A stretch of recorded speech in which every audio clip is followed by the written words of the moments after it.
পর্ণশ্রীতে বিজেপির নির্বাচনী কার্যালয়ের সামনে পোস্টার ব্যানার ছেঁড়া সহ তাণ্ডব কাণ্ডে নতুন মোড়। ঘটনায় জড়িত থাকার অভিযোগে তৃণমূল প্রার্থী রত্না চট্টোপাধ্যায় সহ 7 জনের নামে এফআইআর, খবর নির্বাচন কমিশন সূত্রে। গতকালই আপনাদের দেখিয়েছি যে দুপুরে ঠিক কী পরিস্থিতি তৈরি হয়। বেহালা পশ্চিমের বিজেপি প্রার্থী ইন্দ্রনীল খাঁর নির্বাচনী কার্যালয়ে হামলা চালায় একদল দুষ্কৃতী।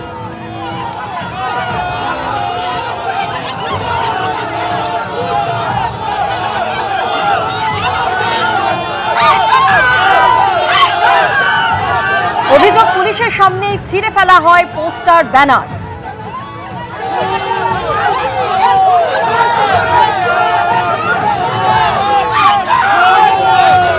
আর এই ঘটনায় জড়িত থাকার অভিযোগে তৃণমূল প্রার্থী রত্না চট্টোপাধ্যায় সহ 7 জনের নামে এফআইআর দায়ের করা হয়েছে, খবর নির্বাচন কমিশন সূত্রে। আমাদের প্রতিনিধি রুমা পাল টেলিফোনে আমাদের সঙ্গে রয়েছেন। রুমা, কি জানতে পারছো?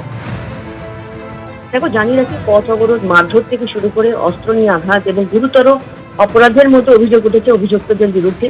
এবং কাল যখন এই ঘটনা ঘটছে তখন সিসিটিভি ফুটেজও প্রকাশ্যে আসে এবং সেক্ষেত্রে যারা অভিযোগ করছেন, যারা বিজেপির পক্ষ থেকে অভিযোগ করা হচ্ছে যে তাদের যে ইলেকশন অফিস সেখানে কিন্তু ভাঙচুর চালানো হয়েছে এবং সেক্ষেত্রে এফআইআর দায়ের করা হয়েছে।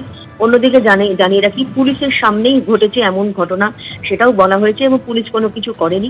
অন্যদিকে সেন্ট্রাল ফোর্সেরও দেখা মেলেনি, এমনটাই কিন্তু এই অভিযোগপত্রে লেখা হয়েছে। অন্যদিকে জানিয়ে রাখি, ইতিমধ্যেই কিন্তু রত্না চট্টোপাধ্যায় সহ 7 জনের বিরুদ্ধে এফআইআর দায়ের করেছে পুলিশ এবং নির্বাচন কমিশনের নির্দেশে এই এফআইআর দায়ের করা হয়েছে।